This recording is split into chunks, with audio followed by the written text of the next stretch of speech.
Good morning, everyone. My name is Jared, and this is my channel, Mazda B3K.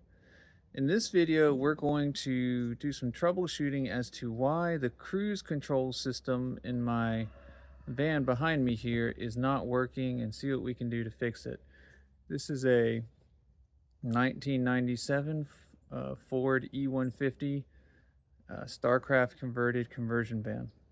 Without further ado, let's get started. Alright, so we're replacing the cruise control servo because I have gone up and down and left and right on this system in my vehicle and I can't find anything wrong.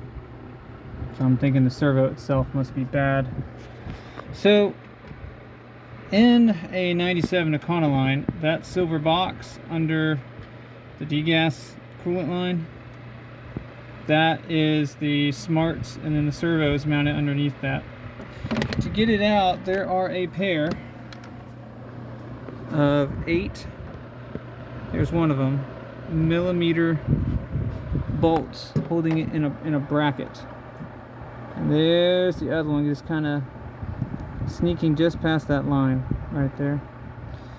And you get those out, that loosens the whole assembly. And then if you can manage to canoodle it out somewhere, there's going to be a couple of torques that hold the bracket to the actual servo. And we are going to need that because we're going to need to swap the bracket over. The bracket pretty much changes year to year. So what I'm going to do to give myself some more room is I'm going to take the degas bottle off. That's going to be 8 millimeters that need to come out. I'm going to move it over here. That'll give me more room to do work because we got brake lines in the way over here, we got a master cylinder that's in the way, and of course we've got our actual cable linkage here, which I know how to remove, but we got to get access to that. And it works out a whole lot better actually if you can detach it from the other end, which is buried behind the airbox. And in a van application, it's going to require for the doghouse to come out.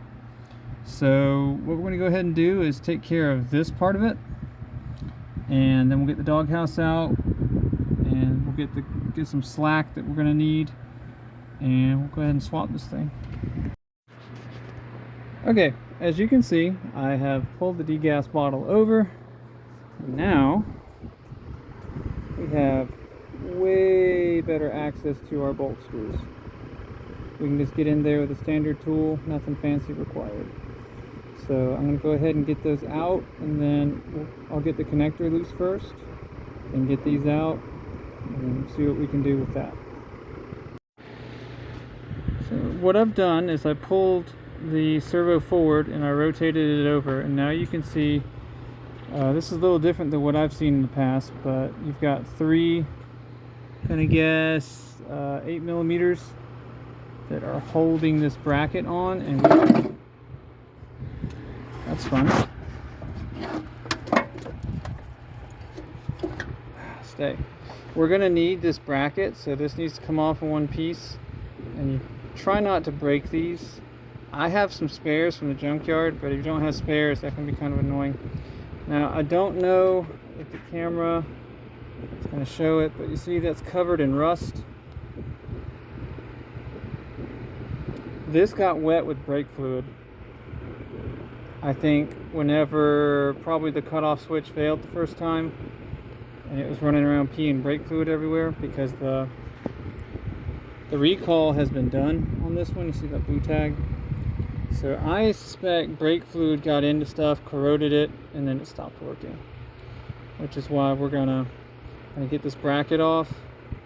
And then this is interesting, we've got this almost like a gasket that we got hanging out. And then we're gonna work on the spool. The spool thing for the cabling, it's right where I'm tapping my finger. We'll get a better view on that in a later segment. But right now, just want to show you this. We'll get this out, figure out what this is all about, and then we'll get over to the actual cable spooling that connects the servo to your cruise cable. Alright, better look at the bracket. It's got this gasket pad. I don't know what. It's kind of stuck on there, so I'm going to leave it on there. Anyway, these actually came out okay. They're not rusted up, which is good. Okay, let's talk about the spool. Here's the spool, and you see how it's got a little, like a little detent you can push on the side.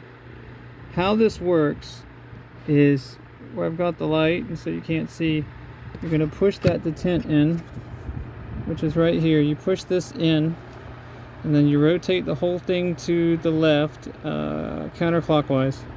Then you kind of wiggle it up and it pops out. But what holds it all together is there's going to be a black plastic ring on the inside of this that's holding the actual cable. And this is where you need the slack, because you're going to need to get tension off of it so you can slide the stop out and then pop the cable out. Can I do this one-handed? Probably not. No, I can't. So I'm gonna take care of that. I'm probably gonna stop here for a second because I am gonna need to loosen up the other side of this and pop it off the throttle body. And to do that, you got to get the snow shield out of the way. And to get the snow shield out of the way, you got to take the whole air intake off, which means you got to take the doghouse off, at least in my application. So let me get started on all of that. Alright, so I took a jeweler's screwdriver and I pushed in the detent, turned it about a 1/4 inch counterclockwise, popped it up. This is what you see. So I know my zoom here isn't great. Let's see if I can get in closer. The degas bottle's getting in the way. Alright, so that right there, that's the stop.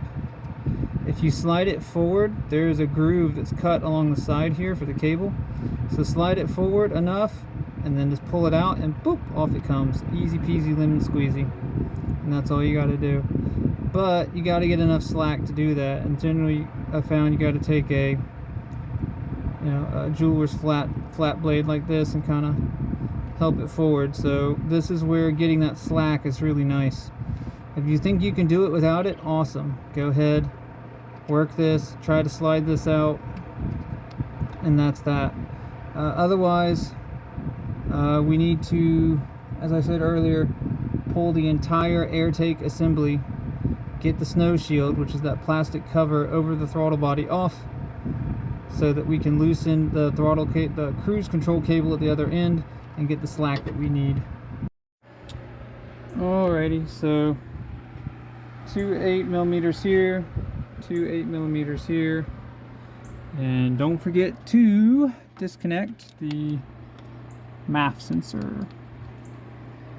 Oh, it goes there. I have been looking on where that thing goes for forever. It clips in here. Like that. Cool. I've been having to push that around so it doesn't get caught on stuff, but now I know it goes right there. Very good. Okay, so let me get this out of the way real quick. There we go. Okay, that is the snow shield. And you'll see coming in the back here, these are your two cables. And you can pop this out of the way and you could look at it, but what you need to get to is about right there. So you have to take it off. And if you take a look, that means that you have to take this clamp off and this hose, this tube off, and then this will slide forward and you can take it off. But to get to this, at least with how it's set up on mine, I guess you could try to get at it from this side, but boy, is that going to be a pain. I might try it out because removing the doghouse is super annoying. And you got to be careful when you loosen this because you've got your IAC air plugs in on the back side of this. It's kind of hard to see. Yeah, it's kind of down there. But your fresh air, I think, for PCV is here, and your idle air control valve air intake is here. So when you go to pull this out, you yoink it too hard, you break those loose, and then you got to put those back. So kind of a thing. Let me see if I can pull this from here on this side. That would make my life much happier, but Alright, as you can see, I had to pull the doghouse. There's no way I could see to do it. At least the tools I have. So welcome to the back of your engine. If you've never seen it before, well, hello. Alright. What we're looking for is right there.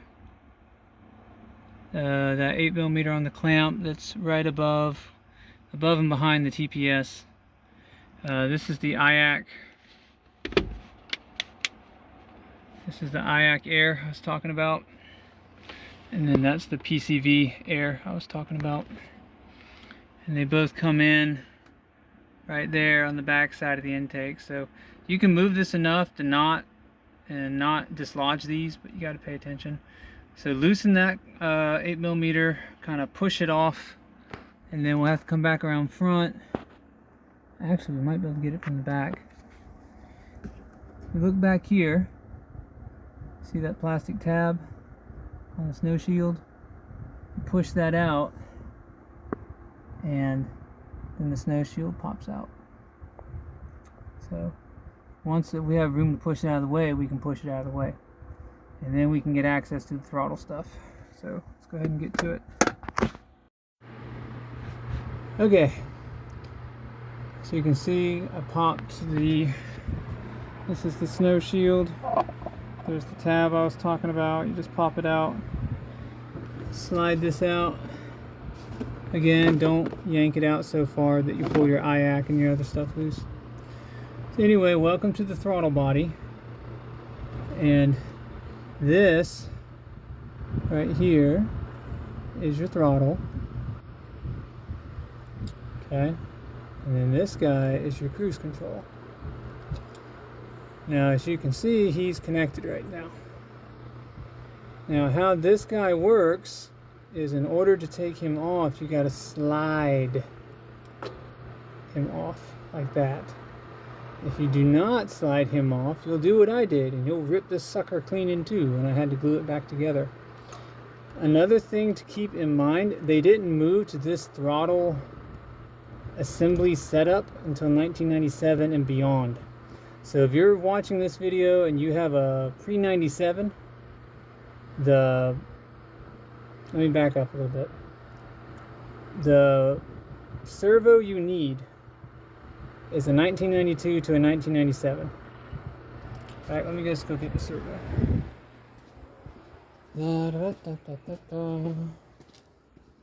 So this will get us out of the way of the fan. Here's our servo. This one came from a 1997 F-150. It's the same servo. But this one's in pretty good shape. So anyway, this is your part. I don't know what the entire part is called, but the computer on it, such as it is, oops, upside down, is an EG7FEEGU. So this is the one you're going to need, 1992 to 1997. But if you're needing your cable and bracketry for the cables, you need a 1997 or above Econoline. 96 and below will not cut it, because got this from the junkyard today and I was looking at all that. So you need a 97 or above if you need new cables. You need a 92 to 97 if you need the module. Leave that there for the moment. Anyway, we got this off, and now there is slack in this cable. See that? You can probably hear it. The cable's moving on the other side. And now that we have slack, we can come back to this guy, and we can pop him loose of the old servo. go ahead and do that. Okay, I'm gonna try to lay this out. It's a little bit tricky to show, but basically this is what we got to do. We're gonna push this in, and that's gonna let you rotate this around.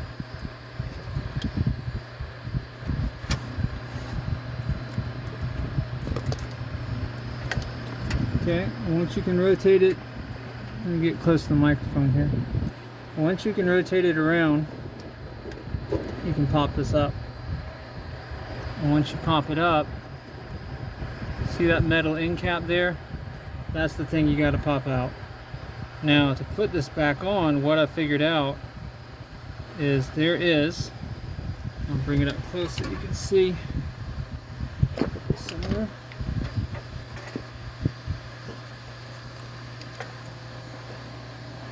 There is a spot in the plastic there where you can pop the cable in. Pop that cable in, and that'll let everything line up really nice. This is a keyed part. If you look here on the actual servo, see the different key marks? This only goes in one way.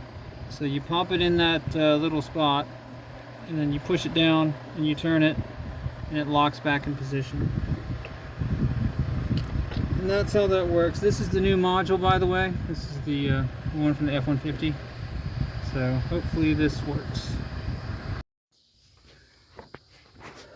Alright, so I went ahead, I popped this back on carefully. So you're going to want to pull it slightly forward, and then because it's horseshoe shaped, and then put it on. You got to push till it pops. You need a little more room, remember. You can actuate the throttle blade. Put it that way. I wonder if this was the... Okay. Anyway, that's back on. Meanwhile, over here, my module fell for the umpteenth time because it just loves to fall. Got that back on and locked into position, hopefully. So I'm going to go ahead, I'm going to transfer the bracket over. Once that's transferred over, I'm going to reinstall with the bracket on. We can put all this back together. And at the same time, we got to put all this back together. Then we got to put the doghouse on before we can even try to test. So, yay. Okay. Got the bracket back on, transferred over. Fit right up, no issues there. So next step is we're going to take those 2 8s that went into the frame, and we're going to get this back in position and lock it in. And then I can put the reconnect it and then put the degas bottle back on it. Okay, degas bottle is back on. And if we get our flashlight to point, I've got the module in, brackets are in. I made sure I reconnected it. Connectors there. So all of that is now good. Now our attention has to focus back over here. The snow shield needs to be slid back into position. That tube needs to be put back on. And then we got to button all this up and then put in the doghouse. And then go for a test drive, see what we get. Alright, so here on the inside, I've got the doghouse back in. If you've never done the in and out, you've got a latch down here, a latch there. There's a latch buried over here. And then there's another latch over here. And you have to pull it kind of up and then twist it in the air and bring it back sideways. Anyway, that is done. And then if we go out, this is now done. So we are ready to take this for a drive and see if we have... Good morning, everyone. Today is a new day. So this is a kind of much beleaguered update. on this cruise control video. So I did do the test drive that I talked about, and it did not work. So I got to digging further, and I realized, or at least I theorized, that the problem was that the computer on the F-150 Cruise was not actually correct. The Econoline was a bit of a snowflake, and it needed the computer from the other Econoline that I'd grabbed that I mentioned earlier in the video. So I swapped out the servo again, and I did that. Still didn't work. So finally, out of desperation, I replaced this, the secondary cutoff switch. It's a pressure cutoff switch. It's a safety feature. The idea is there is no way your cruise can run away on you if your braking system's being weird. So when you press the brakes and it feels pressure, it cuts off cruise. This thing was notorious for the late 90s Ford for leaking and failing, causing engine fires, doing all sorts of things. That was the recall I mentioned earlier in the video. That's what this tag's all about, what all this extra wiring's all about, is that the recall had been done, which means the switch had failed or had been replaced already, and they'd done the recall wiring. And I had tested this switch extensively because there's a few different tests you can do, check voltages and resistances and things like that. And the old one, I couldn't find anything wrong with it. But I was like, you know what? Sure, let's throw a new one on there. I threw a new one on there, and lo and behold, that fixed the cruise system. So we now have cruise control. The question remains, was it the cutoff switch the entire time where it had somehow failed, yet still, when I put a meter on it, showed good? Or was it a combination of the servo had gotten fried because it had brake fluid all in it and on it, and we needed a new servo, and then we also still had a bad brake switch? I don't know. I'm not sure which one it was, but it was one of them. So we are now good to go. It has been several months since I completed repairs. I've taken this thing to Texas and back. So for me, that was about a 1,800 mile trip. I've taken this thing to Georgia. I've taken it to parts of Florida. Use the cruise every time, use it every day, and the cruise system has never acted weird or wonky. It's done exactly what I've asked it to do, and it's made life just way more better. So we can consider this a good repair. Alrighty, folks, that's going to do it for this episode where we successfully did some troubleshooting and repaired the cruise control system in my 1997 Ford E150 Econoline Starcraft conversion van.